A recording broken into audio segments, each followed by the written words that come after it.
I would love reconciliation with my family. There's no point in continuing to fight anymore. What happens when a prince turns his royal title into a brand, and the king decides enough is enough?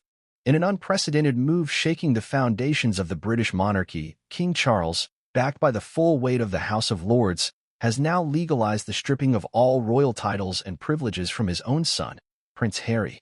This isn't just about family drama. This is about power, legacy, and the future of the crown itself. From multi-million-dollar Netflix deals to explosive memoirs, Harry's journey from palace to profit has crossed a line, and the monarchy is hitting back. In the next few minutes, we'll reveal the secret negotiations, the legal maneuvers, and the red line Harry never should have crossed. This is the moment the royal institution fights to protect its soul. Before we continue, please hit the like button, subscribe to the channel, and turn on the notification bell for updates. It all began not with a bang, but with a slow, deliberate unraveling. In the early days of January 2020, Prince Harry and Meghan Markle made a move that would shake the very foundations of Britain's royal institution. A statement posted to their Instagram page, polite but resolute, informed the world that the Duke and Duchess of Sussex intended to step back from their roles as senior royals. The language was mild, respectful even, step back, not resign or defect. But beneath the diplomacy of that phrasing lay a breach far deeper than anyone outside the palace could have imagined. For years later, the consequences of that decision have crystallized into something far more serious, more legally permanent, and utterly unprecedented in modern royal history. King Charles III, supported by a near-unanimous vote in the House of Lords, has enacted a measure that strips Prince Harry of all remaining royal titles, privileges, and ceremonial honors. Not just the symbolic ones, but the legal ones. Those rooted in centuries of aristocratic tradition, affirmed by Parliament, and recognized by the state. The Duke of Sussex title? Revoked. Military ranks bestowed during his time as a working royal? Gone. Formal precedents within the monarchy? Erased. This is not simply about honorifics. This is a legal reclassification of a member of the royal bloodline, an unprecedented act that some critics call justice and others call retribution. What triggered such a dramatic move? What line did Prince Harry cross that compelled the monarchy to turn its back not only symbolically, but also legislatively, on the king's own son?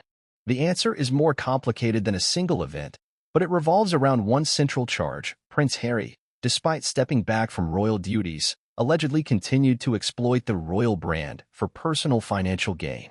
Netflix documentaries. A multi-million-dollar memoir.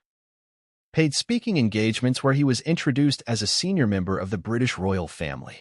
Branded logos. Trademark filings. Even children's book tie-ins. According to palace insiders and members of Parliament, the final straw was the perception that Harry was blurring the line between personal independence and state-sanctioned identity. The British monarchy has always walked a careful tightrope, balancing its ceremonial relevance with constitutional limitations.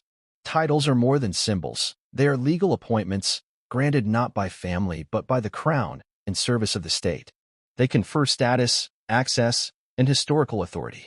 To monetize them, even indirectly, is to weaponize state property for personal enrichment. That, according to supporters of the new legislation, is exactly what Prince Harry did and continued to do long after Brexit. The legal basis for this action is equally fascinating and deeply controversial. The stripping of titles has occurred in the past. During world wars, after acts of treason, and in instances of national disgrace. But never in modern times, and never with such public attention. What makes this moment unique is not just the legal mechanism used, retroactive legislative adjustment, but the public clarity of the decision. For the first time, the monarchy is sending an unmistakable message. Royal identity is not a portable brand. It cannot be turned into content. As this story unfolds, you'll see how a quiet palace scandal transformed into a parliamentary thunderstorm. You'll hear the inside accounts of how the House of Lords debated the implications of the motion, how King Charles navigated a heartbreaking dilemma as both father and sovereign, and how the public found itself torn between sympathy and outrage. You'll also learn the backstory of how Harry and Meghan's attempts to create a progressive new role outside the UK quickly morphed into a corporate strategy that leaned heavily on the prestige of their royal past.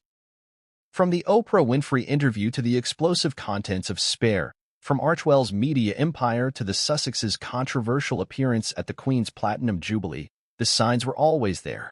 The question was, when would Buckingham Palace act? That time has come, and the results are seismic. By the end of this video, you will not only understand the political and legal steps that made this unprecedented move possible, but you'll also witness the deeper tension behind it, the collision of family and institution, tradition and modernity, duty and self-expression. But before we dive into the parliamentary transcripts, legal frameworks, and public reactions, we need to understand the stakes. This isn't just about a man losing his titles. It's about whether the monarchy can survive in an era where personal identity, celebrity culture, and institutional power constantly collide. Ask yourself this. What does it mean when a monarchy must legislate against its own bloodline to protect itself? What line must be crossed for a father to sanction his son with the full force of the British state? And perhaps most critically, could it happen again? Let's go back to the beginning, to the announcement heard around the world.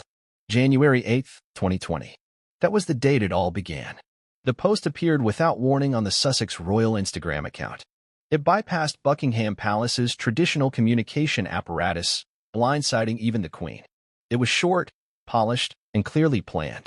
Prince Harry and Meghan Markle declared they were stepping back from their senior royal roles, aiming to become financially independent while continuing to support Her Majesty the Queen.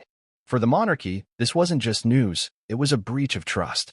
The Queen, caught off guard, called an emergency summit at Sandringham. The so-called Sandringham Summit brought together Prince Charles, Prince William, and Prince Harry under one roof.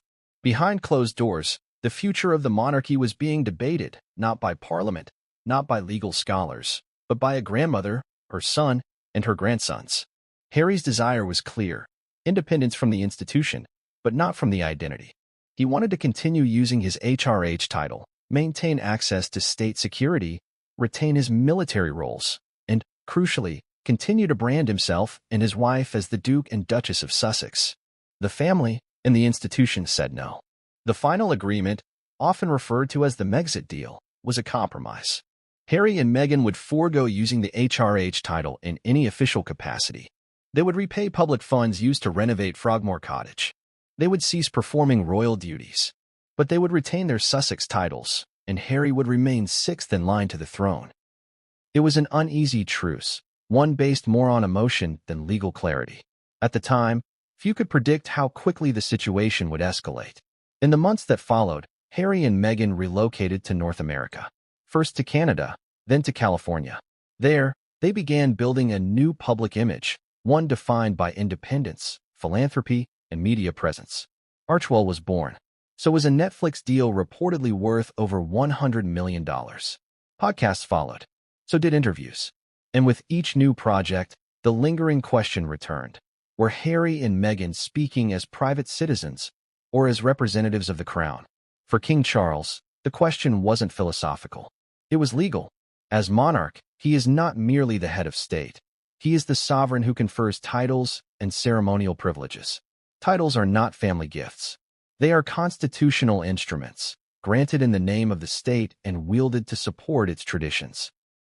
The Duke of Sussex title was conferred upon Harry on the day of his wedding in 2018.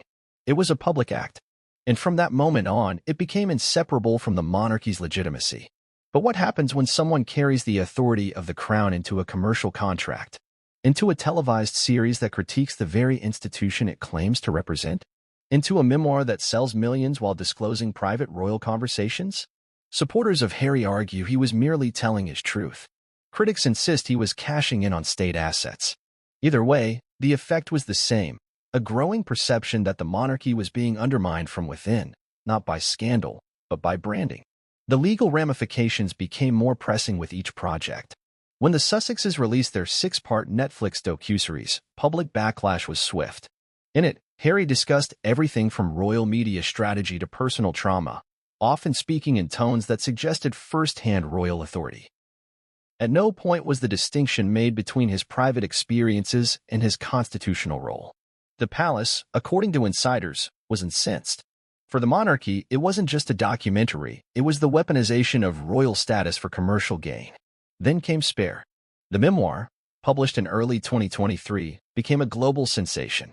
With vivid details, emotional candor, and explosive claims, it peeled back layers of palace life few outsiders had ever seen. But it wasn't merely a tell-all. It was marketed explicitly as the words of Prince Harry, Duke of Sussex.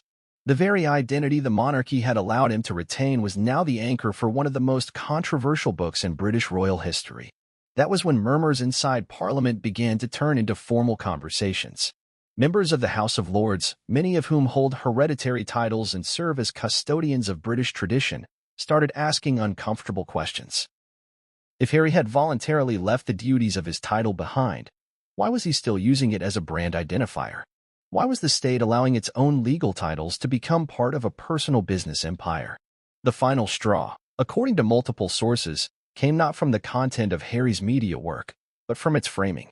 On multiple occasions, contracts, websites, and event promotions referred to Harry and Meghan as the Duke and Duchess of Sussex in context entirely removed from any royal duty. Book covers, marketing blurbs, philanthropic fundraisers hosted in California, private events in which they charged upwards of 6 figures for appearances. In the eyes of many within the monarchy and Parliament, this was no longer about expression. It was about exploitation. By late 2023, internal discussions had evolved into formal proposals. Quiet meetings were held between palace legal advisors and parliamentary clerks. The king, according to insider reports, remained cautious. He was deeply torn. Harry was his son, after all. But as the head of the institution, he had a duty to uphold the constitutional sanctity of the monarchy. And there was growing consensus among senior advisors. If action wasn't taken, the damage to the monarchy's authority could become irreversible. A proposal began to take shape. It wouldn't simply be a private revocation. It would be a public, legal act of Parliament, one that would permanently sever Harry's connection to the titles granted in his name by the state. It would not touch his bloodline or remove his place in the line of succession, but it would remove every honorific and title that conferred him state-sanctioned status. It would draw a legal line between Harry the individual and Harry the institution. The bill, titled the Royal Titles Clarification Act, was introduced in the House of Lords in early 2025. On the surface, it was a sterile piece of legislation, but behind its bland language was a sweeping intent to authorize the monarch, with parliamentary approval, to revoke royal titles from any individual deemed to have misused them for personal or commercial benefit. Though the bill did not name Harry directly, everyone understood its purpose. Public reaction was immediate and intense. Supporters of the monarchy praised the bill as a long-overdue correction. Critics, however, saw it as a dangerous precedent, a move that blurred the line between personal expression and institutional control. Legal experts weighed in, debating the implications for free speech, for inheritance rights, and for the future of monarchy in a democratic society. And yet, through it all, the palace remained silent. King Charles did not issue a public statement. Prince William, now heir apparent, offered no comment. Neither did Harry. The machinery of state moved forward, quietly and relentlessly. On May 6, 2025, exactly 2 years after King Charles's coronation, the bill passed its final reading in the House of Lords. It received royal assent the same day. By the following morning, official records had been updated.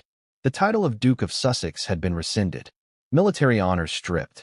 Royal Highness styling removed in full. And with that, a line was drawn. When Harry and Meghan officially stepped back from royal duties in March 2020, the transition was framed as an act of liberation, a bold move toward independence, privacy, and personal empowerment. The press dubbed it Megxit, a term Meghan herself reportedly found offensive, yet it stuck. From the start, however, their vision of independence clashed with the boundaries of their royal inheritance. The Sussexes left their positions within the monarchy, but they didn't leave the privileges entirely behind. And that, as it would turn out, was the crux of the problem. Settling first in Canada, then swiftly relocating to Montecito, California, Harry and Meghan stepped into a world of immense opportunity. In the United States, far removed from the restrictions of royal protocol, they became a new kind of power couple, royal enough to command reverence, free enough to cash in. They were sought after by media networks, streaming services, publishing houses, and activist organizations. Their names, now synonymous with reform, defiance, and global celebrity, had the kind of marketing power that publicists dream of. But behind the glittering surface was a creeping unease. How much of their value rested on their work, and how much on the weight of the royal institution they had, supposedly, left behind. In their first year outside the royal family, Harry and Meghan launched Archewell, their nonprofit foundation and media brand. The website's very homepage told a story, black and white photos of the couple, references to their mission, and a subtle, persistent undertone that blended royal dignity with modern entrepreneurship. The messaging was clear. They were no longer working royals, but they were still the Duke and Duchess of Sussex. The contradiction was baked into the brand. Even the Archewell Foundation was named in a way that echoed their son's name, Archie, a decision that some critics argued tied their commercial ventures to their royal offspring, cementing the idea of the royal family incorporated. Shortly thereafter, the couple signed a multi-year deal with Netflix, estimated to be worth between $100 million and $150 million. The deal encompassed documentaries, scripted series, and children's programming. Then came Spotify, a podcast partnership that reportedly guaranteed several million more. Industry insiders noted the curiosity of it all. Neither Harry nor Meghan were known for media production, nor had they previously shown a deep interest in broadcasting. What they had was a story to sell, and a title that made it irresistible. The titles were always present. Prince Harry and Meghan, the Duke and Duchess of Sussex, appeared on promotional materials, conference invitations, and even as metadata in podcast episode descriptions. The titles lent weight to every appearance, regardless of the content. Whether they were speaking about mental health, climate change, or parental leave, the words Duke and Duchess made sure everyone knew these weren't just private citizens, they were royalty, or at least trading as such. Supporters argued that Harry and Meghan were walking a fine, respectable line. They had given up public funding, they had stopped performing official royal duties, and they had chosen to live privately. They weren't on the public payroll, and thus, they owed the institution nothing. But critics, especially in Britain, saw things differently. They saw a couple who had extracted themselves from royal responsibility while clinging to royal branding. They saw an exploitation of identity, an erosion of the separation between public service and private capital.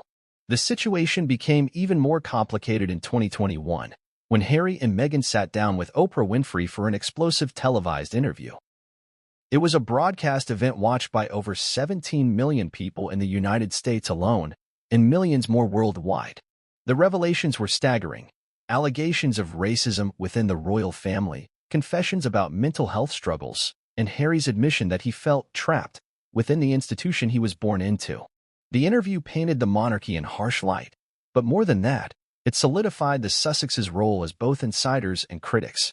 They had walked away from the firm, as they often called it, yet continued to speak with the authority of two people who had once operated at its core. They didn't just recount personal stories, they dissected royal procedure, media strategies, family dynamics. It was part therapy, part political statement. And once again, their titles, always cited in full, lent an air of legitimacy and gravity to every word. After the Oprah interview, Archewell Media ramped up production. In 2022, Meghan launched Archetypes, a podcast exploring the labels women face in society. Guests included Serena Williams and Mariah Carey. Harry, meanwhile, co-produced Heart of Invictus, a Netflix documentary about wounded veterans competing in the Invictus Games, a project close to his heart. The production value was high, the tone aspirational. But every episode, every credit line, carried their titles like watermarks. Then came Spare. Published in early 2023, Spare was no ordinary memoir. It was a deeply personal, at times brutal dissection of Harry's life from childhood through Megxit. It delved into his grief after Princess Diana's death, his military service, his mental health battles, his romance with Meghan, and most controversially, his deteriorating relationships with his father and brother. The memoir detailed private conversations, fights, betrayals. Prince William came off as controlling and hot-tempered. King Charles as distant. The institution itself as manipulative and archaic.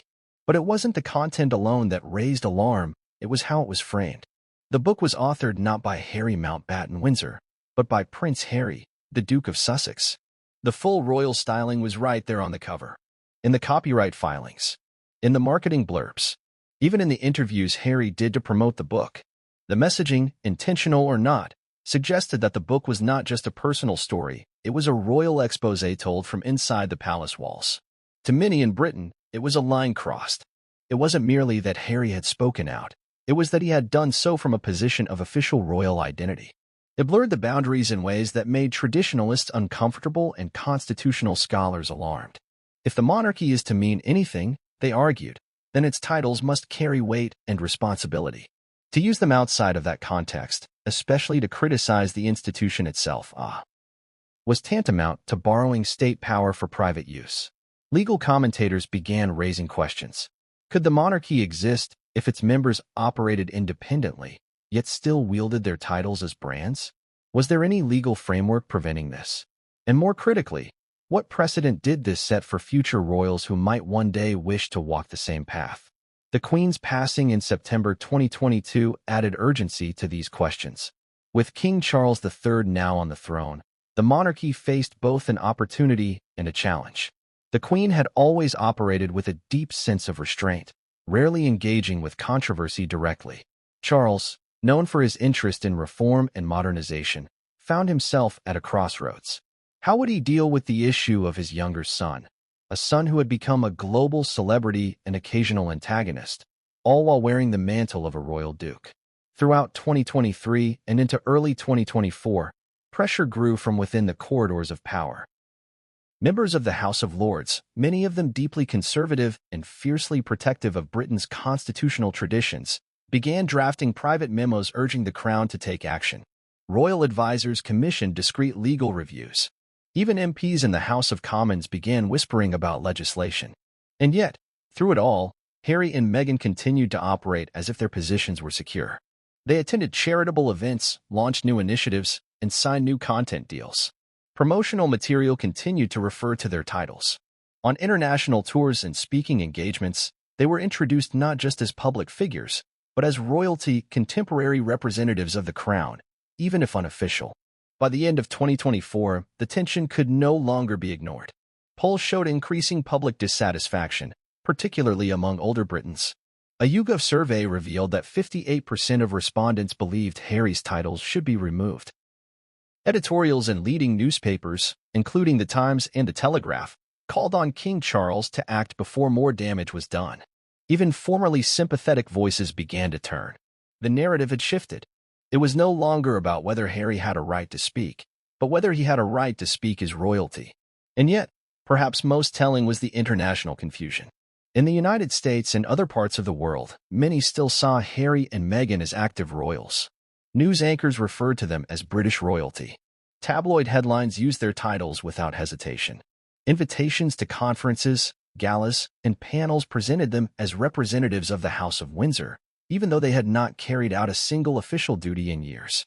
The distinction between private identity and public authority had been eroded beyond recognition. It was this blurring, above all else, that alarmed the monarchy. Not the money, not even the criticisms, but the fact that institutional authority was being redefined, not by Parliament or the Crown, but by contract lawyers and media marketers in California. If left unchallenged, it could unravel the fabric of what royal titles mean. And so, behind palace doors, the decision was made. Reform was no longer a discussion. It was a necessity. The moment Spare hit the shelves, something in the public psyche shifted. For months before its release, anticipation had been building. Leaks, teasers, and strategic interviews hinted at revelations so profound they might permanently alter how the world viewed the British monarchy. But few anticipated just how unfiltered, unguarded, and uncompromising Harry would be. In page after page, the prince peeled back the ceremonial veil, revealing an institution he claimed was riddled with secrecy, dysfunction, and emotional repression. The memoir opened with a literary allusion to Shakespeare, casting Harry as the spare to William's heir. It was a clever, if heavy-handed metaphor, but it struck a chord. The emotional core of the book was built on this framework, a life shaped not by personal agency, but by proximity to power without possession of it. That sense of identity, the resentment, the confusion, the yearning, coursed through every chapter. Harry didn't just tell his story. He dissected the very foundations of monarchy itself, questioning not only how he was treated, but why such roles even exist in the modern age. Yet what truly stoked controversy was the unmistakable blend of intimacy and branding. As in previous ventures, Harry published the memoir under his royal titles. This was no anonymous tell-all.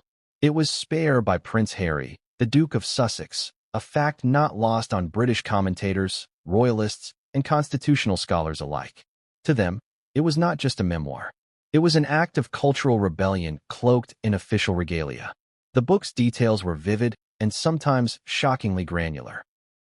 Harry spoke of physical altercations with Prince William, alleged biases from the palace toward Meghan, and even personal anecdotes involving drug use, therapy, and grief. These stories, while deeply personal, were also public in scope because of the titles attached. Had the book been written by Harry Windsor, the reaction might have been different. But by maintaining his full stylings, Harry effectively spoke as royalty, even in rejection of the institution. Notably, the promotional tour amplified the sense of paradox. In television interviews across the United States and the UK, Harry maintained a careful, sometimes evasive tone. He reiterated that he still respected the monarchy and hoped for reconciliation. But the media blitz had already taken on a life of its own. Headlines framed him as a whistleblower within the crown. Every interviewer, consciously or not, introduced him with his full title, on screens and articles on social media. The royal branding remained inseparable from his narrative. The public was divided. In the United States, where celebrity culture often favors candid revelations and underdog narratives, Harry and Meghan's popularity remained relatively intact. They were praised for their courage for shedding light on mental health, racial bias, and toxic media culture. But in Britain, the tone was markedly different. Even among those sympathetic to their plight, many questioned the ethics of Harry's approach. Critics argued that he had monetized a position he had formally renounced, trading ceremonial obligation for Hollywood deals, yet still expecting the respect afforded to a working royal. And Spare was just the beginning. In close succession came the Netflix docuseries Harry and Meghan. Spanning 6 episodes, the series was an intimate portrait of the couple's courtship, marriage, exit from royal life, and subsequent reinvention. The tone was polished but pointed. Testimonies from friends, staffers, and even journalists added layers of depth, but also made clear that this was no objective account.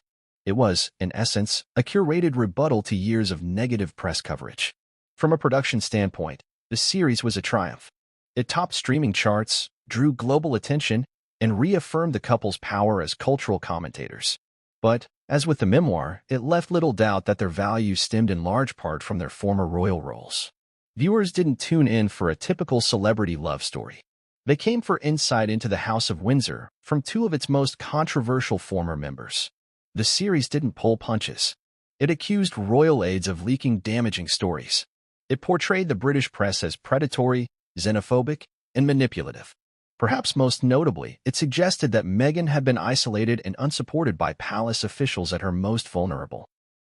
In doing so, the documentary painted the monarchy not just as outdated, but as actively harmful. And yet, for all their claims of distancing from royal life, Harry and Meghan's titles adorned every press release, every credit roll, every social media post promoting the series.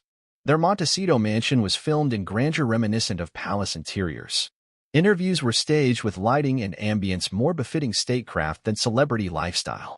There was little doubt visually, thematically, and commercially that the Sussexes were presenting themselves not merely as private individuals, but as royalty exiled.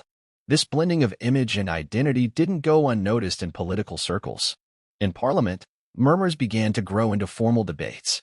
MPs questioned whether titles should be legally protected from misuse. Lords voiced concerns over constitutional erosion. One former cabinet minister, speaking anonymously to a major British newspaper, said, "This is no longer about family drama. It's about institutional integrity. If titles conferred by the crown can be wielded abroad for profit and political narrative, what precedent are we setting?" Public discourse began to harden. A series of op-eds in the Times and the Daily Mail warned that the monarchy's symbolic power was at risk of commodification. Legal scholars chimed in, noting the potential implications for peerage law. Could someone retain a hereditary title while engaging in commercial ventures that directly critique the institution granting that title? Was there a legal mechanism to revoke peerage for behavior deemed damaging to the national image? And if not, should there be? At the heart of the matter was a single question, one both legal and symbolic. Could you truly leave the monarchy and still use it as a brand? Supporters of the Sussexes argued yes.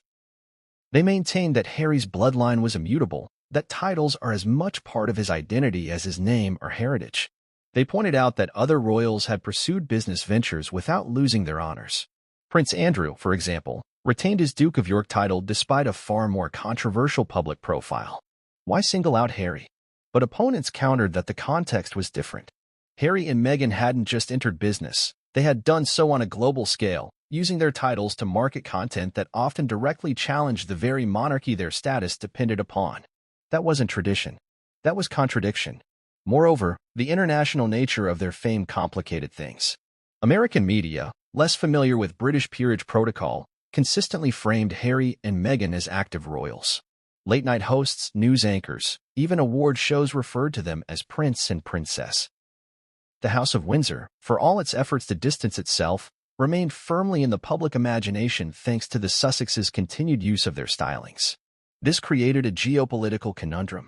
While the UK government had no jurisdiction over how American outlets referred to Harry and Meghan, it did have influence over domestic perceptions. And with each passing month, polls reflected a steady erosion in public trust, not necessarily in Harry and Meghan themselves, but in the integrity of the titles they continued to hold. King Charles, ascended to the throne in a time of transition, was particularly attuned to this. His vision for the monarchy was one of streamlined responsibility, modern relevance, and fiscal transparency. He had long signaled a desire for a slimmed-down royal family, focused on duty rather than grandeur. But the Sussex conundrum threatened to undermine that vision. Throughout 2024, palace insiders reported a growing urgency within royal circles. Charles, known for his deliberative style, now faced mounting pressure to act. Advisors urged him to consult Parliament. Others suggested private negotiations with Harry. But behind every recommendation was the same reality. The institution could not afford to appear passive while its symbolism was turned into spectacle. And then came the turning point, a clause buried deep in a Netflix contract, uncovered by investigative reporters. According to leaked documents, one of the conditions for branding the couple's content with royal titles had been explicit. The continued use of Duke and Duchess of Sussex would add a premium valuation to the documentary series, enhancing its perceived exclusivity and authenticity. That revelation changed everything. It was no longer theoretical. It was now provable that royal titles were being used as commercial leverage in private contracts. Within days, calls for reform turned into demands for legislation. Parliament scheduled emergency committee meetings. Legal experts were summoned to testify. The House of Lords, long a bastion of royalist tradition, began drafting what would become the most sweeping peerage reform bill in over a century. The tipping point had arrived. The monarchy could no longer afford ambiguity. A decision would have to be made, one that would echo not just through Parliament, but through every corner of the Commonwealth and every newsroom across the globe. As the storm surrounding Prince Harry's continued use of royal titles intensified, the House of Lords, often seen as a conservative and tradition-bound institution, unexpectedly became the arena for a profound constitutional reckoning. The walls of Westminster had long echoed with debates on peerages, succession, and royal prerogatives, but this was different. This was no abstract academic discussion or centuries-old ceremonial quibble. This was the very real and urgent question of whether a member of the royal family could be legally stripped of their titles and privileges, retroactively and with binding effect. The origins of this legislative push can be traced back to a series of private meetings within the House of Lords in early 2025. Several senior peers, including those with long-standing ties to the Crown, expressed alarm at the public fallout from the Sussexes' business ventures. They framed it not only as a breach of royal protocol but as a constitutional threat, one that could set a dangerous precedent if left unchecked. One influential lord, speaking off the record, revealed the early sentiment. We're not here to punish Harry for personal choices, but the monarchy depends on the sanctity of its symbols. If the titles can be monetized or weaponized for private gain, it undermines the whole institution, and by extension, our nation's identity.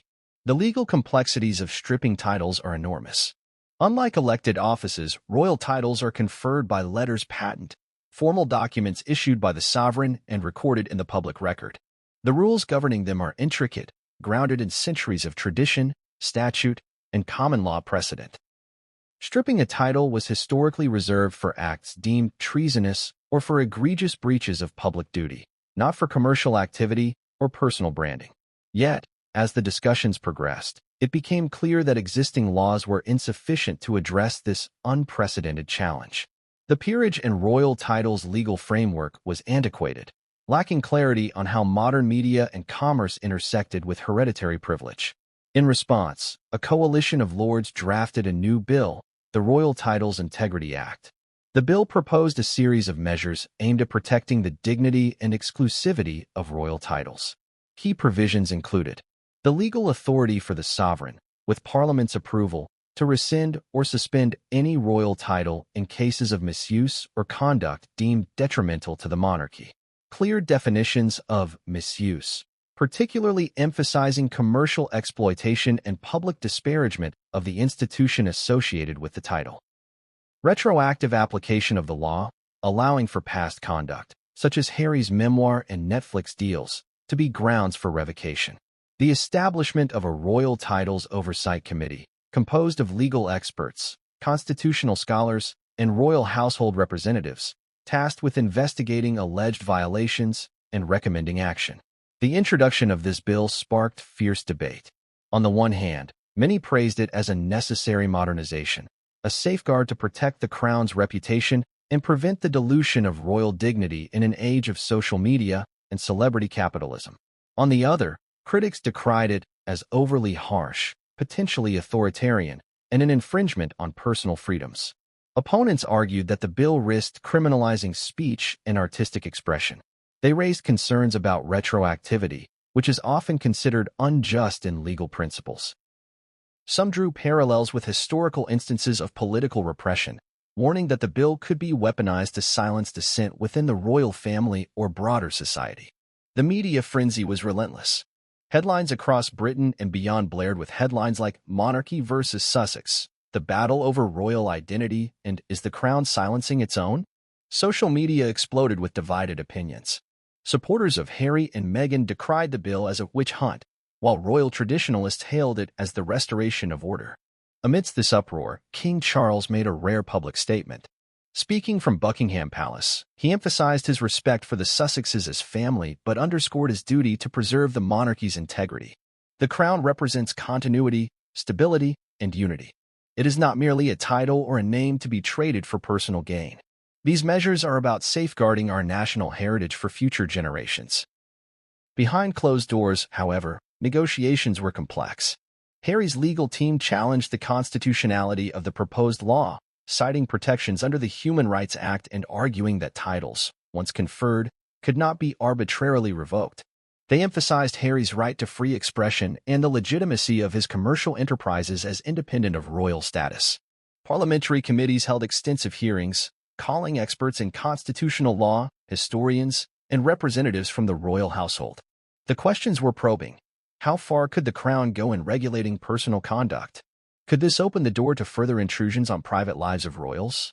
Would this encourage more secessionist or anti-monarchy movements? Meanwhile, public opinion polls showed a shifting landscape. Younger Britons were less attached to royal traditions, more supportive of Harry's narrative of mental health and racial justice, but also increasingly skeptical about the intersection of royalty and commerce. Older generations tended to side with King Charles and the House of Lords, favoring preservation of historic values. The debate spilled over internationally. Commonwealth nations, many with symbolic ties to the monarchy but evolving republican movements, watched closely. Some viewed the bill as a sign of an institution struggling to adapt. Others saw it as a necessary reassertion of royal authority in a changing world. As the legislative process moved forward, amendments were proposed to temper the bill's severity, introducing appeals processes, clearer standards of evidence, and time limits on retroactive actions. But the core intent remained firm, to legally empower the Crown and Parliament to strip titles from those deemed to have exploited or undermined them. For Harry, the prospect of losing his titles wasn't merely symbolic. It threatened his public identity and, by extension, the commercial ventures that depended on it. The tension between private rights and public symbolism had reached a breaking point, forcing the monarchy and the nation to confront profound questions about tradition, modernity, and the nature of privilege itself. With the Royal Titles Integrity Act advancing through Parliament, the drama moved from legislative chambers into the courtroom. What had started as a political debate evolved into one of the most high-profile legal battles in recent British history, a battle that would test the limits of constitutional law, royal prerogative, and the evolving role of the monarchy in a modern democracy. Harry's legal team, composed of some of the United Kingdom's most prominent barristers and constitutional lawyers, mounted a robust challenge against the act. Their argument hinged on multiple fronts. The violation of Harry's rights under the Human Rights Act, particularly freedom of expression and protection of private life, the principle against retroactive legislation, and the assertion that royal titles, once granted by letters patent, were irrevocable except under very narrow, established circumstances. Central to their case was the contention that Harry's use of the Duke of Sussex title in memoirs, media productions, and public appearances fell within his rights as a private citizen and former senior royal. They emphasized that titles are part of one's identity, and revoking them would amount to an unprecedented sanction, tantamount to stripping nationality or citizenship. The legal arguments quickly attracted public attention, turning court hearings into events followed globally. The media dubbed the proceedings the Sussex Trial, a phrase laden with both intrigue and historic echoes. News outlets provided detailed breakdowns of constitutional principles, royal law precedents, and expert opinions. The public was captivated, with social media platforms amplifying every twist and turn. Meanwhile, the Crown's legal representatives argued that the monarchy and Parliament had a compelling interest in preserving the sanctity of royal titles. They maintained that the Royal Titles Integrity Act was a proportionate response to a new threat, the commercialization and politicization of royal status. The defense underscored that the law's retroactive provisions were justified by the unprecedented nature of Harry's conduct and its demonstrable harm to the institution's reputation. They further argued that the monarch's prerogative powers, exercised with Parliament's endorsement, provided a constitutional basis for title revocation beyond traditional precedents. In essence, the Crown was claiming a modernized right to protect its symbolic capital in an age where media and commerce blur boundaries between public duty and private enterprise. The courtroom drama revealed deeper tensions beneath the surface. Lawyers debated historical cases of title forfeiture, ranging from the infamous attainders during Tudor times to the more recent stripping of titles linked to criminal convictions.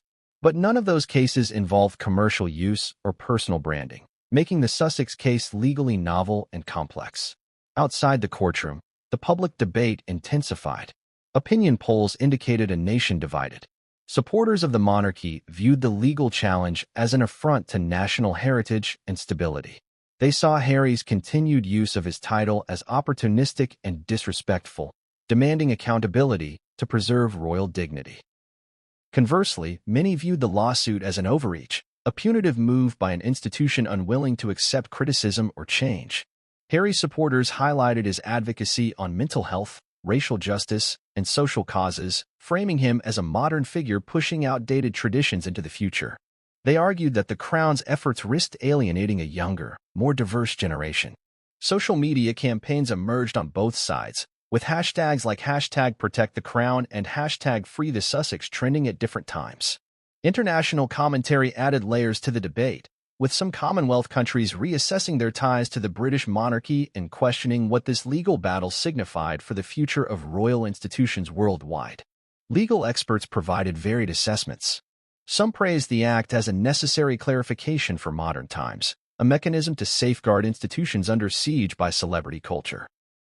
Others cautioned about the risks of setting precedents that could erode civil liberties or stoke political tensions.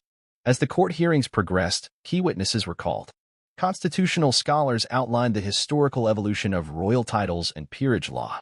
Psychologists testified on the personal and public impact of title revocation.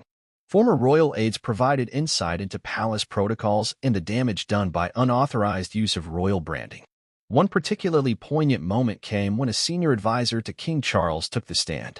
Describing the Crown as a living symbol of our nation's values and continuity, he emphasized the need for clear boundaries to prevent exploitation. This is not about punishing a family member, he testified, but about ensuring that the monarchy can continue to serve its constitutional role without being undermined by commercial interests or political agendas. Harry himself remained mostly silent publicly during this period, issuing carefully worded statements through his representatives. He expressed respect for the legal process but reiterated his commitment to speaking openly about issues close to his heart. His team released occasional updates emphasizing the importance of freedom of expression and personal identity. The courts also faced procedural challenges. Debates over jurisdiction arose. Could Parliament's legislation override ancient royal customs? Was this a matter for civil courts, or did it fall under special constitutional jurisdictions? Appeals, interlocutory applications, and procedural skirmishes marked the early stages. Media coverage often highlighted the personal toll on Harry and Meghan, portraying a family caught between private struggles and public spectacle. The couple's philanthropic work and advocacy were juxtaposed against the cold formality of legal battles, creating a human narrative that resonated widely. As the trial advanced toward key decisions, speculation mounted about potential outcomes. Would the courts uphold the act and allow title stripping? Could Harry mount a successful defense based on rights and precedent? What impact would a ruling have on the monarchy's future and on royal family members' freedom to live private lives? The legal battle became a microcosm of broader societal questions. How do centuries-old institutions adapt in an age of global media and commercial branding? How much power should the monarchy wield over individual family members' identities and freedoms? And what does it mean to be royal in the 21st century? In the coming weeks, the nation and the world waited with bated breath for the judiciary's decision, a verdict that would reverberate far beyond the courtroom, shaping the British monarchy's trajectory for generations to come. The courtroom battles and legislative maneuvers, while intense and historic, were only part of the story. Outside the halls of Westminster and the solemn courtrooms, a fierce cultural conflict erupted in the media, on social platforms, and across living rooms in the UK and beyond. The controversy over stripping Prince Harry's titles had transformed into a broader reflection of deep social divisions, identity politics, and the evolving role of the monarchy in a media-saturated world. The British press, renowned for its often relentless coverage of royal affairs, played a critical role in shaping the narrative. The tabloids, as usual, wielded sensational headlines, pitting King Charles versus the rebel prince or the battle for the royal brand. These stories amplified every development with a mix of drama, gossip, and editorializing. They painted Harry alternately as a victim of an archaic institution or as a traitor exploiting the crown's good name. More serious outlets like the BBC and The Guardian sought to provide balanced analysis, presenting legal arguments and contextualizing the dispute within Britain's constitutional monarchy framework. They explored the symbolism of royal titles and the challenges of maintaining tradition in a changing society. Editorials debated whether the monarchy's actions were necessary for survival or a sign of stubborn inflexibility. Internationally, coverage took on varied tones. In Commonwealth countries such as Canada, Australia, and New Zealand, where the Queen and now King Charles remained heads of state, commentators questioned what the dispute signaled for their future relationship with the British crown. Republican movements seized the moment to argue for independence from the monarchy, citing the legal fight as evidence of a system out of touch with contemporary values. Social media became a battleground of opinions and emotions. Hashtags like #RoyalBrandWar and #SussexJustice trended in cycles. Supporters of Harry shared clips from his interviews, emphasizing his humanitarian causes and personal struggles, while royalists posted archival footage underscoring his traditional duties and family obligations. The polarization mirrored wider societal debates about authority, privilege, and cultural change. The controversy also sparked conversations about race and mental health. Harry's outspoken accounts of feeling marginalized within the royal family and his candid discussions on mental health issues had already reshaped public perceptions. For some, the stripping of his titles felt like a punitive measure tied to deeper racial and emotional wounds. Advocates for racial equality and mental health awareness framed the conflict as emblematic of larger systemic challenges within historic institutions. Conversely, critics accused Harry of using sensitive issues as shields to justify his commercial endeavors and distance from royal responsibilities. They questioned whether personal grievances should override centuries of tradition and legal precedent.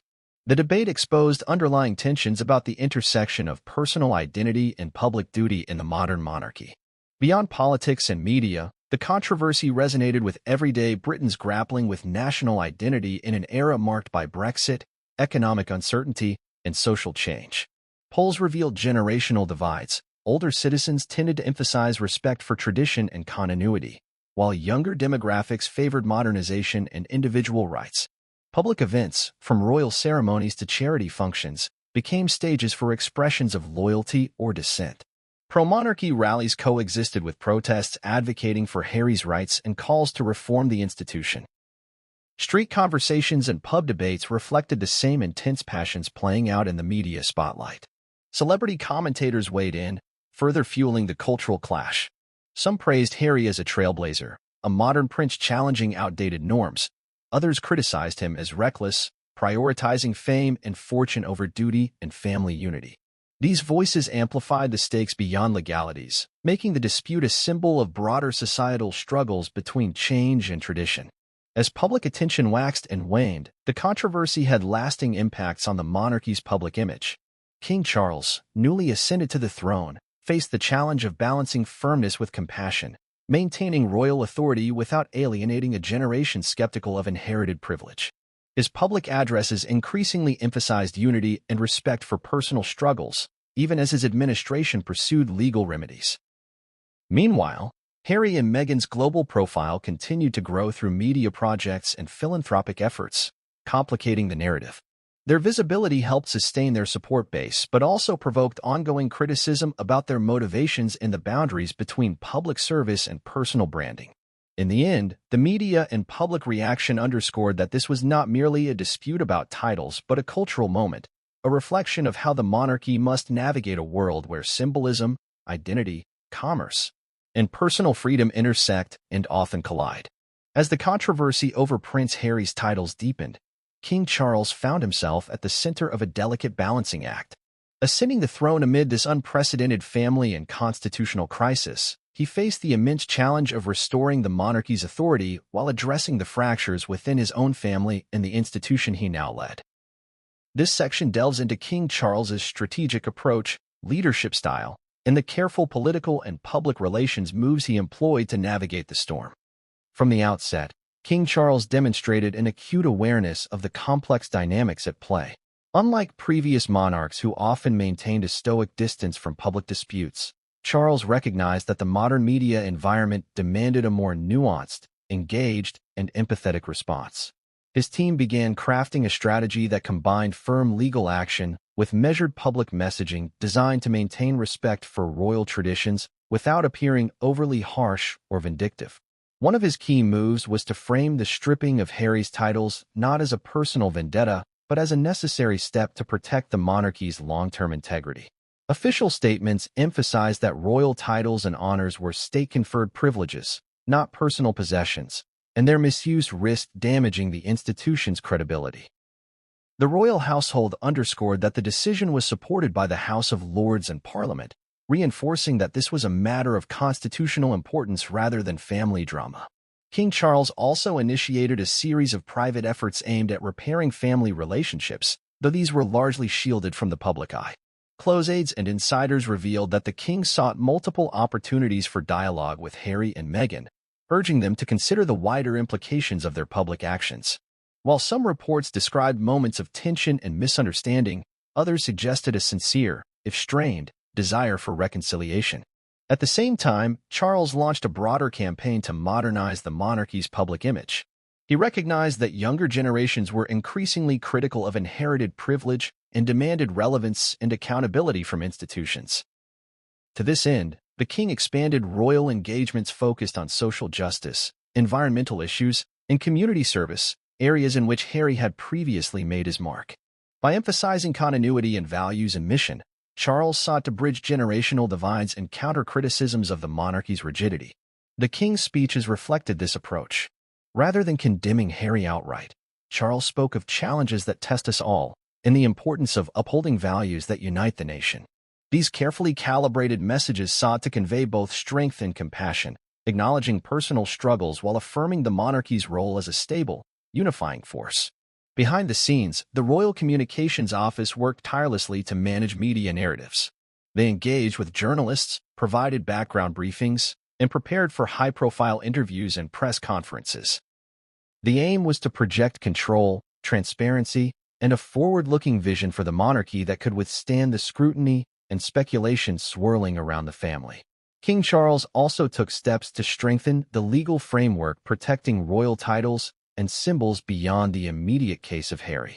Drafting new guidelines and clarifications for the use of royal insignia and titles, the palace aimed to prevent similar disputes in the future. These measures were presented as proactive steps to adapt to changing times and media landscapes, reinforcing that the monarchy was evolving rather than retreating. International diplomacy was another critical front. Charles's advisors coordinated with Commonwealth leaders and foreign governments to reassure them of the monarchy's stability and continued relevance. This included private discussions about how the legal dispute might affect the crown's symbolic role abroad, and efforts to maintain positive relationships even as some Commonwealth nations debated republicanism. Public opinion polls during this period showed a subtle but meaningful shift. While the initial backlash against the monarchy had been significant, Charles's careful strategy helped stabilize support among key demographics. Trust in the crown's leadership showed signs of recovery, especially among older voters and traditional royalists, though younger generations remained more divided. Importantly, King Charles's approach was not without criticism. Some conservatives accused him of being too soft or conciliatory, fearing that the monarchy was losing its authority. Others on the progressive side argued that the measures did not go far enough to reform an institution they saw as fundamentally outdated. This tightrope walk highlighted the deep challenges Charles faced in leading a centuries-old institution through a period of profound social change. Throughout this tumultuous period, Charles's personal resilience and dedication to duty became apparent. He balanced the demands of governance, family, and public expectation with a steady hand, aware that his actions would define his reign and potentially reshape the monarchy's future for decades. As the legal battle approached critical rulings and public debate intensified, King Charles remained focused on one overarching goal: to preserve the monarchy's place at the heart of British identity while navigating the complexities of a rapidly changing world. After stepping back from official royal duties in 2020, Prince Harry's decision to retain and commercially exploit the Duke of Sussex title became the epicenter of intense controversy. This section delves deeply into the nature, scope, and implications of Harry's business ventures, analyzing how they intertwined with his royal identity and why this was perceived as crossing a critical red line by King Charles in the House of Lords. Harry's commercial activities were varied and high-profile. His multi-million-dollar Netflix deal produced documentaries and series that leveraged his royal background while highlighting humanitarian and environmental themes. His memoir, Spare, became a bestseller worldwide, combining personal revelations with reflections on life inside the royal family.